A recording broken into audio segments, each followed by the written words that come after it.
आज हम लोग डील करेंगे second session on kinematics of 2D motion of a point, session 2।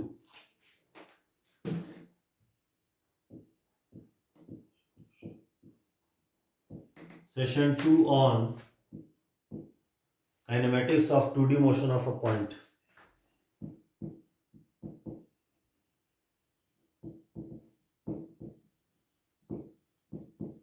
Kinematics of 2D motion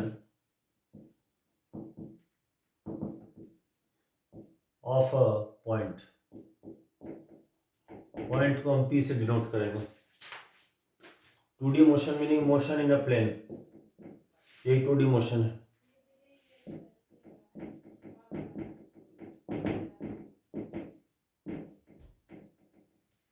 for the sake of argument plane को हम लोग XY plane मान लेंगे। प्लेन को हम लोग मान लेंगे XY plane.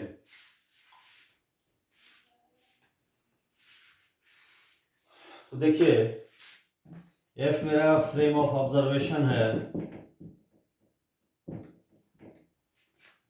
Frame of observation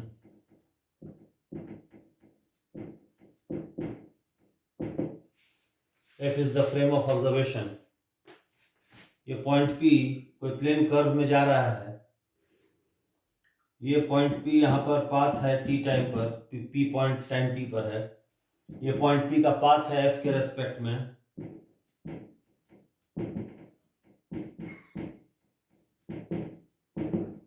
with respect to frame F। ये पॉइंट P है t टाइम पर, यहाँ सिचुएटेड है। ये मेरा plane of motion XY plane है। ये मेरा ऑरिजिन ऑफ कोऑर्डिनेट सिस्टम है। ये फ्रेम F का बेस लोकेशन है। कोऑर्डिनेट सिस्टम F से अटैच्ड है, O पर रिजिडली फिक्स्ड है।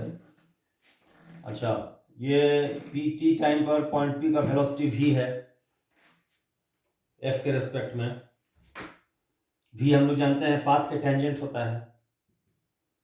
अच्छा, ये et यूनिट वेक्टर है along the tangent to the path at pt, यानी v से कोइंसाइड करता है et डायरेक्शन वाइज। ये इनवर्ड नॉर्मल हो गया, inward normal to the curve at pt। Inward normal के अलोंग यूनिट वेक्टर en है। अच्छा, इस et या v का जो लाइन ऑफ एक्शन है उसको पीछे एक्सटेंड करते हैं। ये साई एंगल बनाता है पॉजिटिव एक्स एक्सिस से। t टाइम पर पॉइंट p t टाइम पर p पॉइंट पे यहाँ जो कर्व का रेडियस ऑफ कर्वेचर है वो रो है। अच्छा, ये हम लोग डील कर चुके हैं, पहले प्रूव कर चुके हैं फर्स्ट सेशन में कि d psi by d t जो है वो v बाई रो होता है, और d e t by d t जो है फ्रेम F में वो v by rho into en होता है। D psi by d t v by rho है and d e t by d t in frame F v by rho en है। ये पहले आप लोग को हम सेशन 1 में बता चुके हैं। अच्छा, अब जरा हम लोग आगे बढ़ेंगे। अच्छा देखिए, ये v जो है हम लोग वेलोसिटी वेक्टर को et और en के टर्म्स में एक्सप्रेस करेंगे। तो v वेलोसिटी वेक्टर है is equal to magnitude of v, जो कि v हो गया, ये स्पीड हो गया, into unit vector along v, वो et है।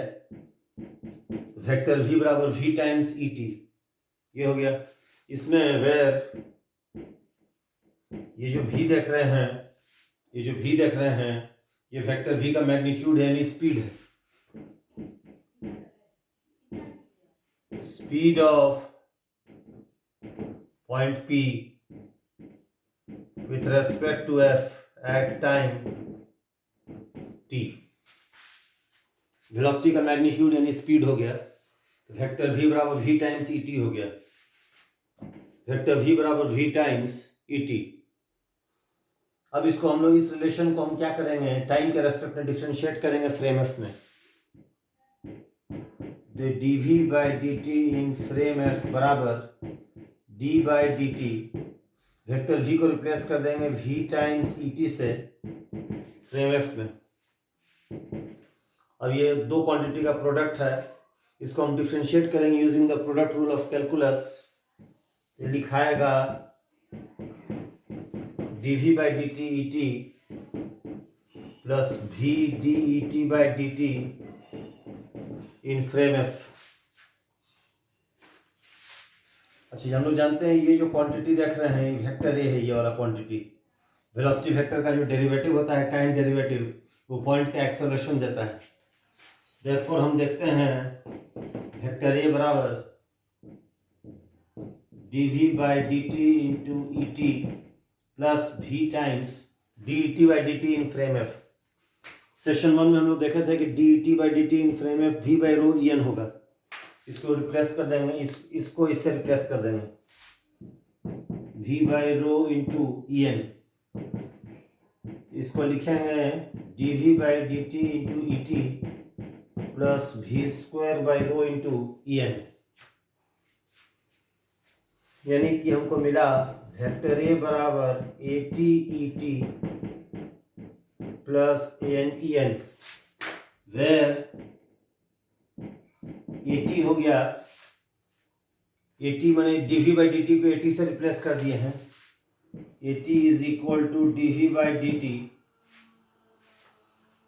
इसी को बोलते हैं, ये जान लीजिए यहाँ पर ये जो dv बाई डी टी है इसी को हम ए टी से रिप्लेस किए हैं, तो इसको बोलते हैं tangential acceleration of point P। Tangential acceleration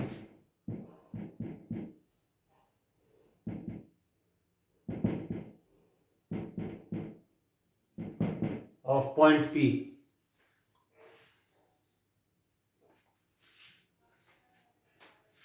और ये जो v स्क्वायर बाय रो है इसी को an कहते हैं। इसको बोलेंगे normal acceleration of point P।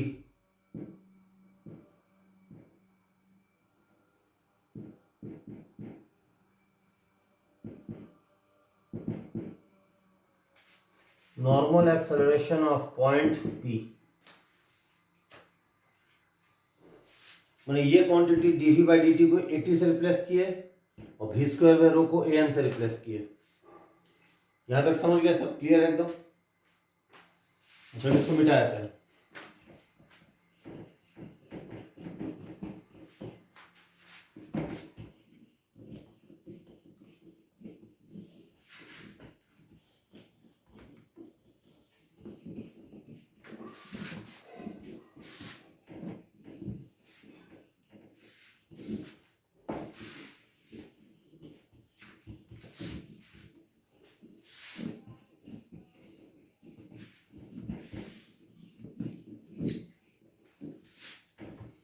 तो देखिए हम लोग को रिलेशन मिला वेक्टर ए बराबर a t e t plus a n e n. ये देखिए, अच्छा ये जो इसमें ए लिखा हुआ है ये पॉइंट का एक्सेलरेशन है, या sometimes total acceleration vector of point P बोलेंगे।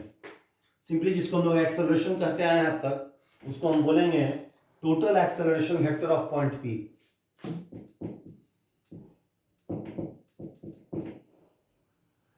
टोटल एक्सेलरेशन वेक्टर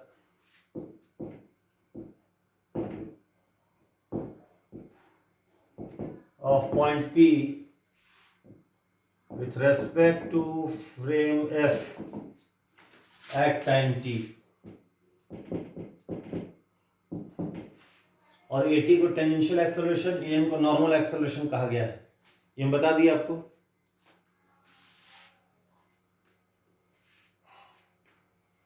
अच्छा एक बात ध्यान दीजिए, इसमें ये जो क्वांटिटी AT ET वेक्टर है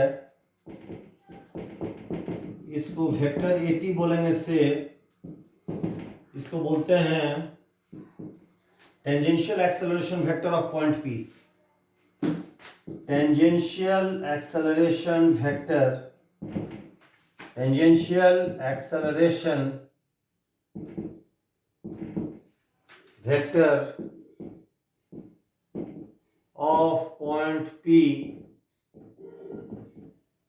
एट टाइम t। और ये जो an en वेक्टर देख रहे हैं इसको an वेक्टर बोलते हैं, इससे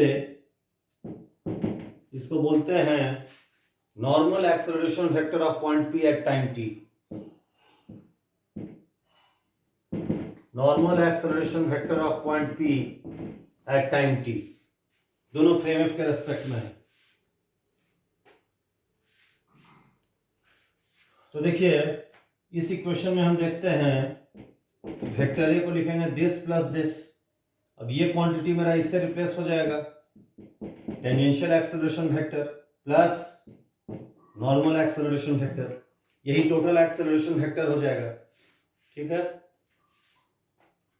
अच्छा एक पॉइंट देखिए, बड़ा इंपॉर्टेंट ऑब्जर्वेशन देखिए, अभी इसको हम और डिटेल में डील करेंगे। ये tangential acceleration vector, normal acceleration vector को भी हम लोग डिटेल डिस्कशन करेंगे, सेपरेट ट्रीटमेंट से करेंगे उसका। एक पॉइंट ऑब्जर्व कीजिए जरा, एक पॉइंट इसमें ऑब्जर्व कीजिए। देखिए जैसे ये मेरा प्लेन कर्व है, देखिए जिसमें पॉइंट जा रहा है टी टाइम पर, ये point P at time t time पर पॉइंट पी यहां सिचुएटेड है।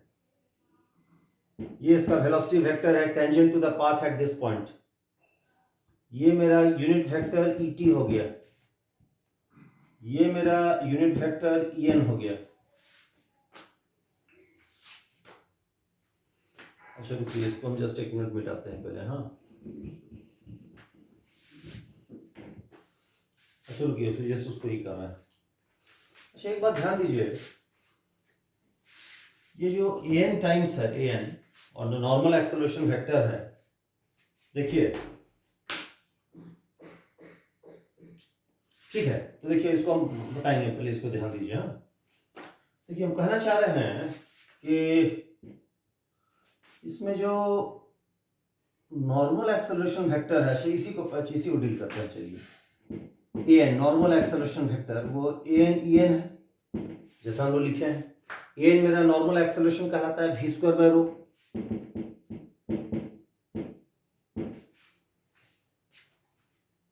ये देखिए, अच्छा एक बात देखिए, इसमें रो जो रेडियस ऑफ कर्वेचर है वो तो स्ट्रिक्टली मोर देन जीरो होगा।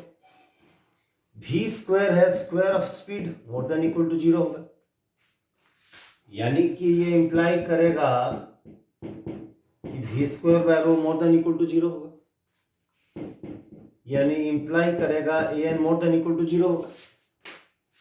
अब ये इंप्लाई करेगा कि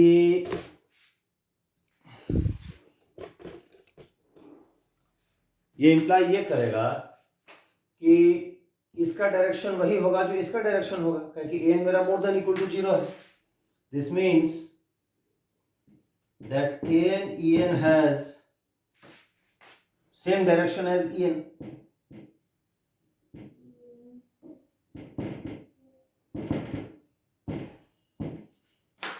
N has same direction as क्या, ईएन।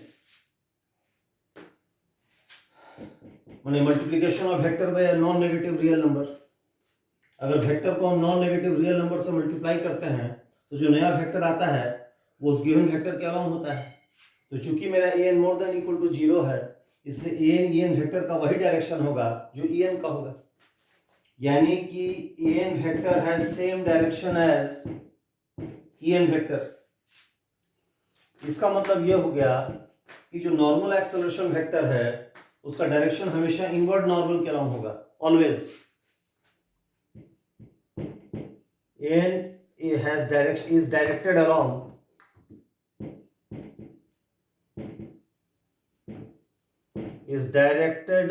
the inward normal to the path at p bracket t। वो हमेशा इनवर्ड नॉर्मल के अलाउंग होगा, ऑलवेज। एन वेक्टर जो है ये हमेशा डायरेक्टेड है along the inward normal to the path at p bracket t। N vector हमेशा path at p point t के इनवर्ड नॉर्मल के अलाउंग डायरेक्टेड होगा, ऑलवेज, हमेशा। अच्छा एक बात और सवाल उठता है कि ये नॉर्मल एक्सेलरेशन वेक्टर क्यों अराइज करता है, व्हाई डज इट एग्जिस्ट, मतलब क्या सिग्निफाई करता है। सवाल ये है कि जो नॉर्मल एक्सेलरेशन वेक्टर है व्हाट डज इट सिग्निफाई।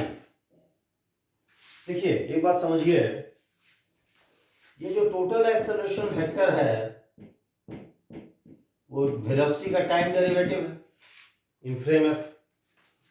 अच्छा, आप ये भी जानते हैं v जो वेलोसिटी है वो एक वेक्टर क्वांटिटी है। v जो वेलोसिटी है that is a vector quantity. अच्छा, वेलोसिटी वेक्टर है तो उसका कुछ मैग्नीट्यूड होगा, उसका कुछ डायरेक्शन होगा। It has a direction and it also has a magnitude. अच्छा, एक्सेलरेशन क्या है? Time rate of change of velocity vector है एक्सेलरेशन। एक्सेलरेशन जो है it is nothing but the time derivative of the velocity vector. In velocity vector का जो rate of change है वही एक्सेलरेशन वेक्टर है। अब वेलोसिटी वेक्टर चेंज कैसे करेगा? या तो डायरेक्शन में चेंज करेगा, या मैग्नीट्यूड चेंज करेगा, या दोनों चेंज करेगा इन जनरल केस। अच्छा, जब डायरेक्शन बदलेगा, जब वेक्टर का डायरेक्शन बदलेगा वेलोसिटी का, तो उसकी वजह से जो वेलोसिटी का रेट ऑफ चेंज होगा वही नॉर्मल एक्सेलरेशन वेक्टर मेजर करता है।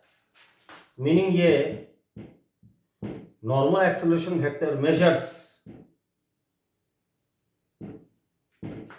the rate of change of velocity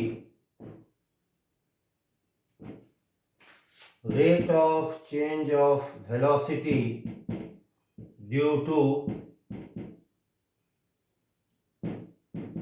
change in its direction। तो नॉर्मल एक्सेलरेशन वेक्टर मेजर करता है rate of change of velocity due to change in its direction. मैंने कहने का मतलब ये हुआ कि जो वेलोसिटी का डायरेक्शन बदल रहा है उसकी वजह से वेलोसिटी का जो टाइम रेट ऑफ चेंज है वही नॉर्मल एक्सेलरेशन वेक्टर होता है, यानी वही नॉर्मल एक्सेलरेशन वेक्टर उसको मेजर करता है। अच्छा, वेलोसिटी वेक्टर है उसका मैग्नीट्यूड है, वेक्टर है तो कुछ मैग्नीट्यूड होगा। अच्छा, वेक्टर चेंज कर रहा है तो हो सकता है उसका मैग्नीट्यूड चेंज हो रहा होगा। तो टेंजेंशियल एक्सेलरेशन वेक्टर जो है AT ET वेक्टर जिसको ऐसे बोले हैं, वो मेजर करता है rate of change of velocity because of its change in magnitude. तो AT vector measures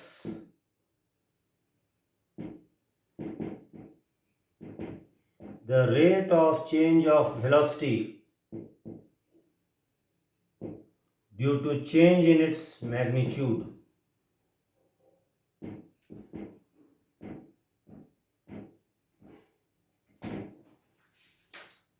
basic point ये है कि जो नॉर्मल एक्सेलरेशन वेक्टर है वो वेलोसिटी का रेट ऑफ चेंज मेजर करता है because of its change in direction, और जो टेंजेंशियल एक्सेलरेशन वेक्टर है वो वेलोसिटी का रेट ऑफ चेंज मेजर करता है because of change in its magnitude. ठीक है? अच्छा, इसको मिटा देते हैं।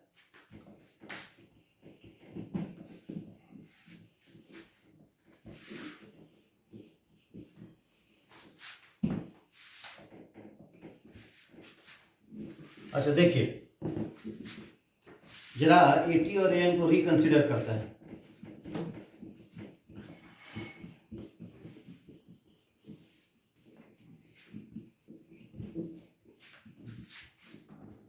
तो देखिए, तो AN वेक्टर जो मेरा है वो हो गया AN EN हो गया।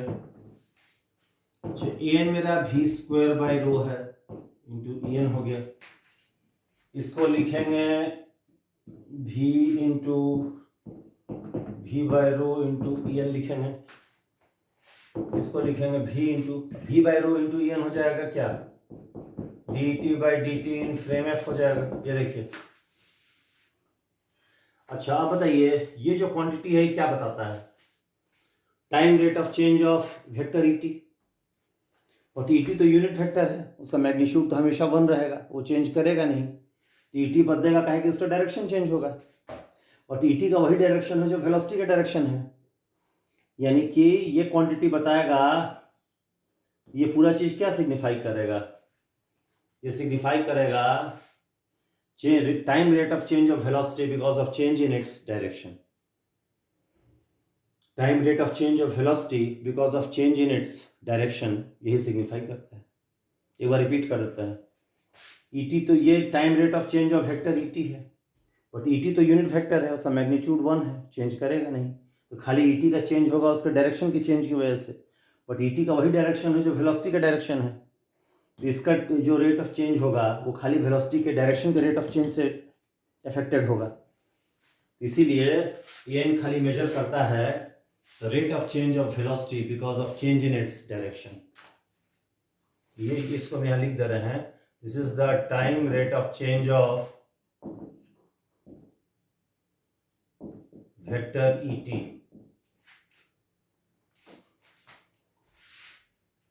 और since mod e t is equal to 1 imply करेगा कि d t by d t in frame F measures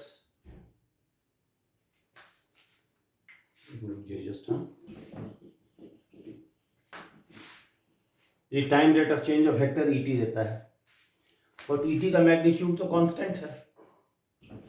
magnitude of E T जो है इज कांस्टेंट 1, तो ई टी का चेंज जो भी होगा because of change in its direction होगा, यानी change in E T is due to change in its direction only.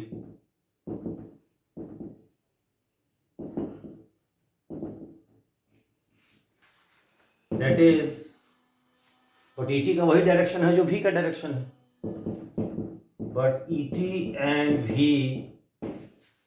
have the same direction.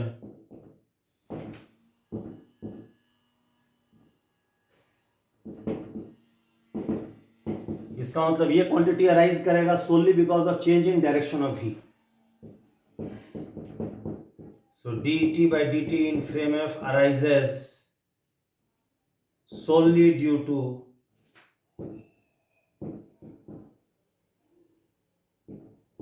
change in direction of V. मतलब हम simply यही कहना चाह रहे हैं ना कि जो नॉर्मल एक्सेलरेशन वेक्टर है ना वो वेलोसिटी का time rate of change record करता है due to change in its direction of V. समझ गए? सो दिस मीन्स ये measures the rate of change of velocity due to change in its direction. अच्छा, एक बात ये भी हम लोग डिस्कस कर चुके हैं कि जो नॉर्मल एक्सेलरेशन वेक्टर होगा हमेशा en के अलोंग होगा, that is along inward normal हो जाएगा. ऑल्सो en vector is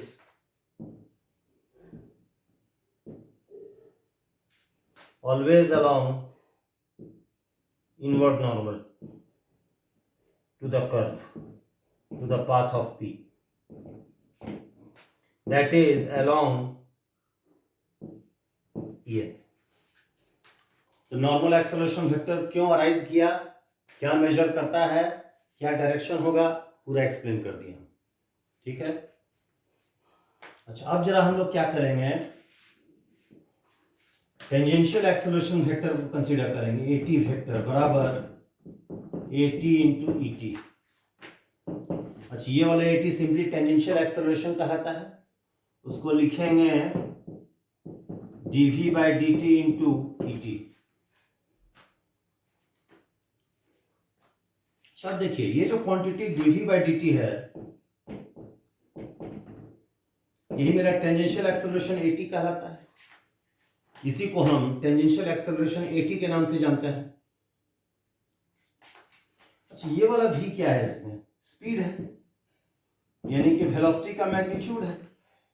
अच्छा, ये क्वांटिटी क्या है, dv by d t, time rate of change of speed.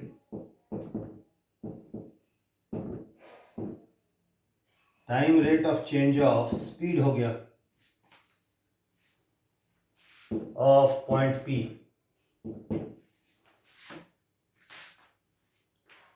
इसका मतलब क्या हुआ बताइए. ये जो टेंजेंशियल एक्सेलरेशन वेक्टर है it measures what, it measures the time rate of change of velocity of the point P due to the change in magnitude of velocity of point P. ये tangential acceleration vector record करता है या major करता है या उसी की वजह से एग्जिस्ट करता है. तो हम बोलेंगे AT measures the time rate of change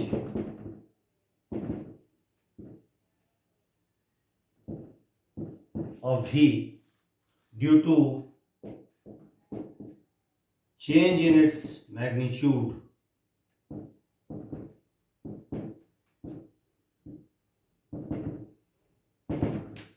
AT measures the time rate of change of V due to change in its magnitude.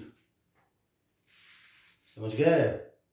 तो टेंजेंशियल एक्सेलरेशन वेक्टर जो है वो वेलोसिटी का time rate of change measure करता है because of change in the magnitude of velocity vector, और normal acceleration vector time rate of change of velocity vector record करता है because of change in the direction of the velocity vector. और दोनों का जो total rate of change है AT vector plus AN vector, वही total acceleration vector कहलाता है। ये this records the time rate of change of velocity vector as a whole due to change in its magnitude plus due to change in its direction. दोनों record करता है a, total rate of change record करता है। Total rate of change of V, total rate of change in V. Total rate of change in V meaning change in V because of its change in direction plus change in V because of change in its magnitude. इन दोनों का सम इसके बराबर हो जाएगा, इसलिए इसको total acceleration vector कहते हैं। ठीक है, ये भी समझा दिए सारा। और नॉर्मल एक्सेलरेशन वेक्टर हमेशा इनवर्ड नॉर्मल के अलोंग होगा, ऑलवेज, हमेशा। ठीक है, अच्छा इसको मिटा दें हम पूरा।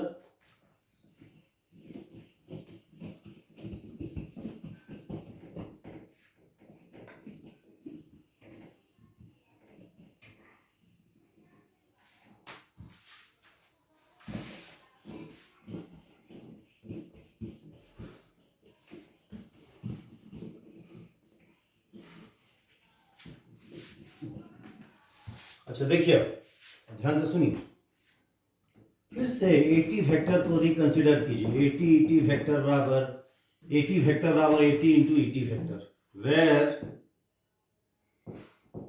AT आपका होगा dV बाई dt, जिसको टेंजेंशियल एक्सेलरेशन वेक्टर कहते हैं, वेक्टर का टेंजेंशियल एक्सेलरेशन कहते हैं। ये V मेरा स्पीड है। अच्छा देखिए, इसमें तीन पॉसिबल केस अराइज करता है। केस वन है, मान लिया गया कि स्पीड जो है इंक्रीज कर रहा है टाइम के साथ। Let V increase with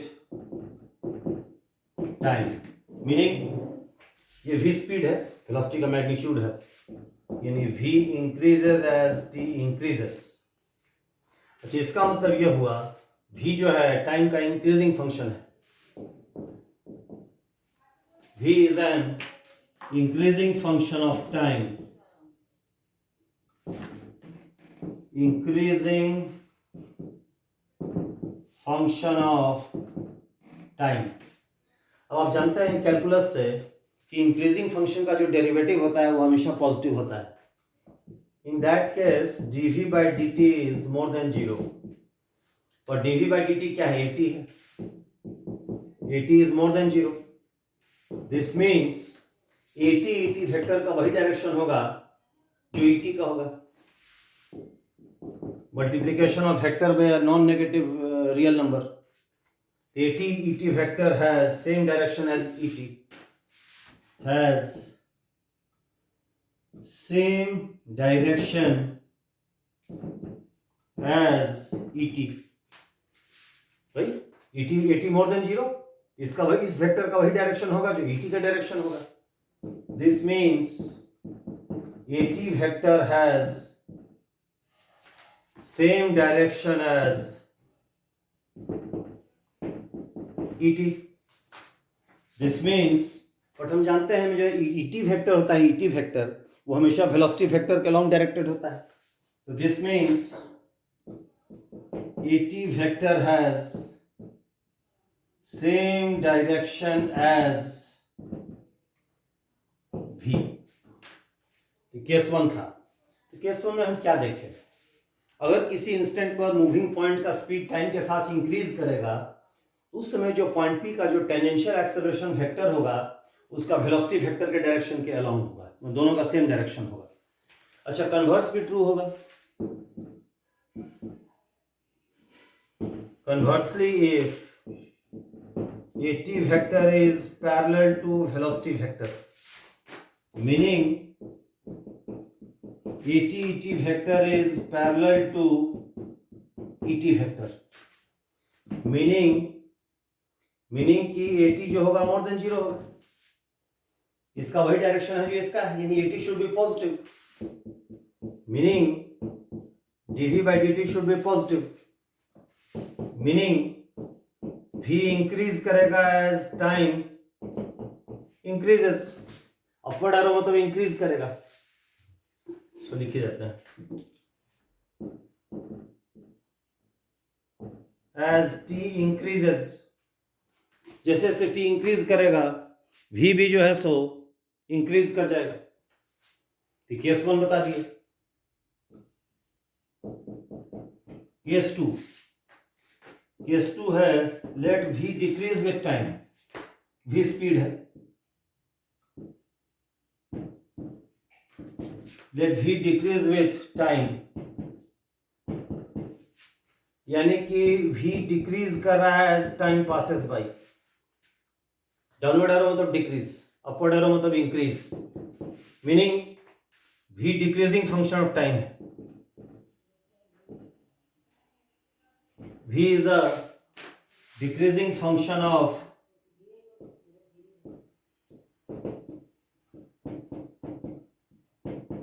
meaning dv by dt negative है, मीनिंग at नेगेटिव है, मीनिंग at वेक्टर का डायरेक्शन et के ऑपोजिट होगा।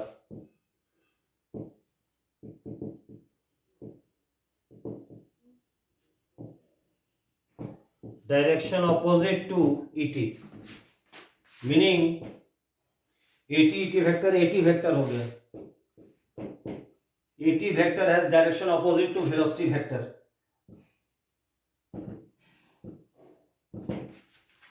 Has direction opposite to velocity vector. तो केस 2 में हम क्या समझे? केस 2 में यही समझे कि अगर किसी इंस्टेंट पर स्पीड टाइम के साथ डिक्रीज करेगा तो उस समय जो टेंजेंशियल एक्सेलरेशन वेक्टर का डायरेक्शन होगा वो वेलोसिटी वेक्टर के ऑपोजिट डायरेक्शन में होगा। अच्छा, conversely if AT vector has direction opposite to velocity vector,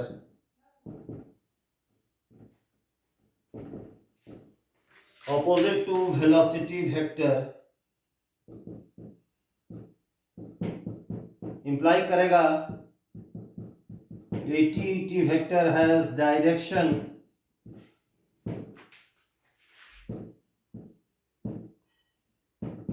opposite to V, यानी AT vector has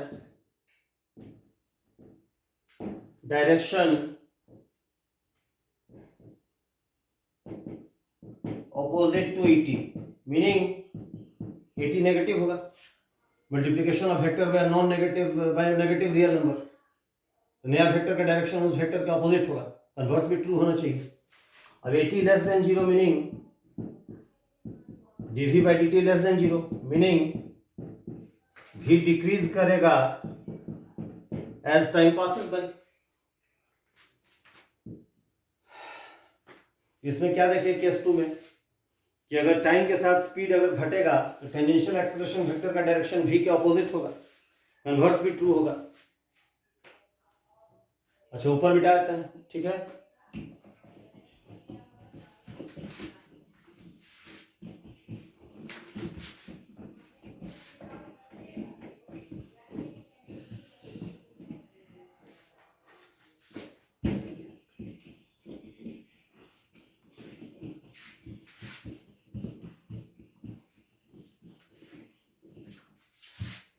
अच्छा, केस 3 देखिए। केस 3, केस 3 है कि मान लीजिए कि स्पीड कांस्टेंट है, स्पीड v इज कांस्टेंट, ना बढ़ रहा है ना घट रहा है, meaning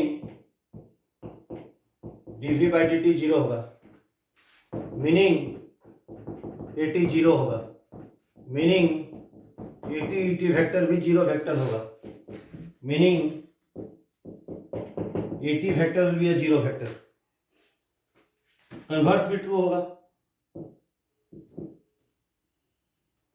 Conversely, if at vector is a zero vector, meaning at vector is a zero vector, meaning at is zero, काहे कि at वेक्टर तो नॉन जीरो वेक्टर है, यूनिट वेक्टर है, उसका मैग्नीट्यूड 1 है, डिफरेंट फ्रॉम जीरो। ये zero तभी होगा जब at जीरो होगा। at zero meaning dv by dt zero, meaning v constant, speed v constant होगा, यही मीन करेगा। अच्छा, कन्वर्स भी ट्रू होगा।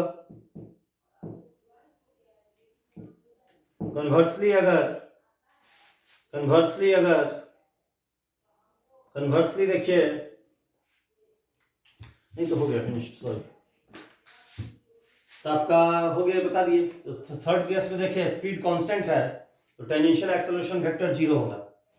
कन्वर्सली अगर tangential acceleration vector zero vector होगा तो स्पीड भी कांस्टेंट हो जाएगा, ये भी बता दिए। अच्छा, एक लास्ट पॉइंट देखिए, मोस्ट इंपॉर्टेंट, देखिए ये देखिए, ये मेरा पॉइंट P का पाथ है F के रेस्पेक्ट में, path of P with respect to frame F। ये यहां पर P ब्रैकेट T है, देखिए पॉइंट P है T टाइम पर, ये वेलोसिटी वेक्टर v है, ये यूनिट वेक्टर इनवर्ड नॉर्मल के अलोंग en है।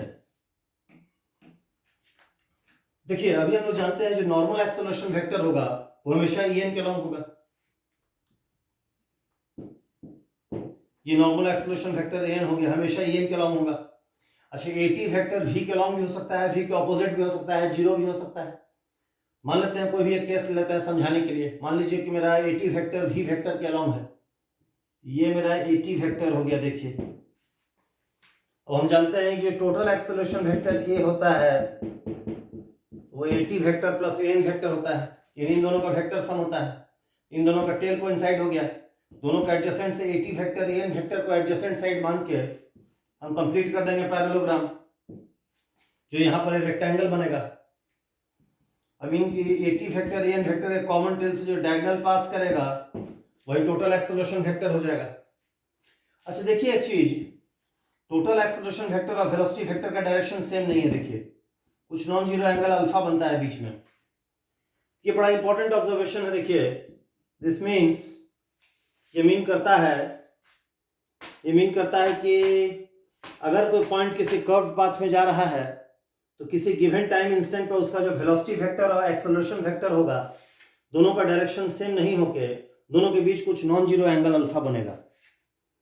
तो for a curved motion of point, या ऐसा लिखिए, if a point moves in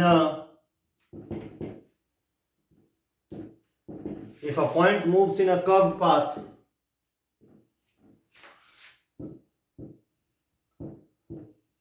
then in general its velocity vector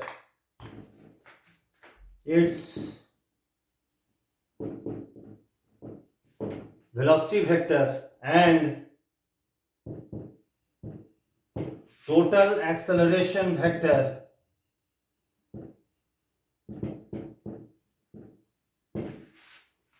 do not have the same direction, have the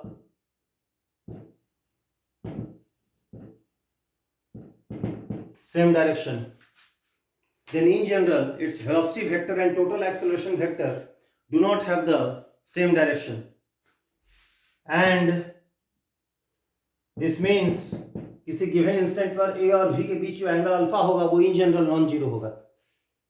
At a given instant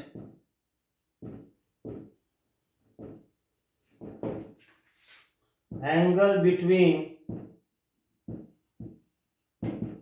vector a and vector v is alpha, जो कि non zero है। अच्छा, alpha कैसे आएगा इसमें? तो देखिए right angle triangle है ये, tan अल्फा होगा हाइट बाई बेस, हाइट हो गया ये वाला, अब ये वही होगा जो ये होगा, अब यहां से an है, an हो गया, अब बेस हो गया 80 फैक्टर, 80 मैग्नीट्यूड हो गया 80 उसका, तो tan अल्फा बराबर an बाई 80 हो गया। देखिए तो tan अल्फा बराबर an बाई 80 हो गया, ये भी आपको बता दिया। तो देखिए यहां तक जाके आपका ये सेकंड सेशन इज फिनिश्ड।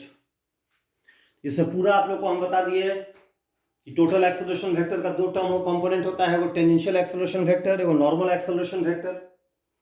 अच्छा, टेंजेंशियल एक्सेलरेशन वेक्टर इसलिए अराइज करता है क्योंकि वेलोसिटी का मैग्नीट्यूड चेंज हो रहा है, और टेंजेंशियल एक्सेलरेशन वेक्टर ये मेजर करता है कि किस रेट से वेलोसिटी चेंज कर रहा है because of change in its magnitude. अच्छा, नॉर्मल एक्सेलरेशन वेक्टर जो है वो मेजर करता है किस रेट से वेलोसिटी चेंज कर रहा है because of change in its direction.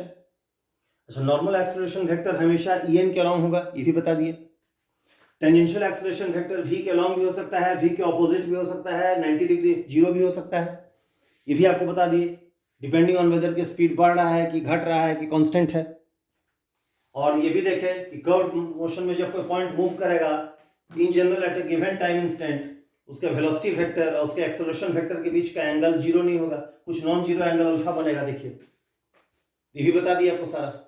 अब यहाँ इसको क्लोज कीजिए, यहाँ जाके सेकंड सेशन इज फिनिश्ड। अच्छा, थर्ड वीडियो में जाके ये थर्ड सेशन जो इसका वीडियो बनेगा उसमें चैप्टर का थ्योरी खत्म हो जाएगा, तो हम लोग इसका न्यूमेरिकल टेकअप करेंगे, 2 या 3 वीडियो इसको न्यूमेरिकल को डिवोट करेंगे। इसको मिटा दे पूरा।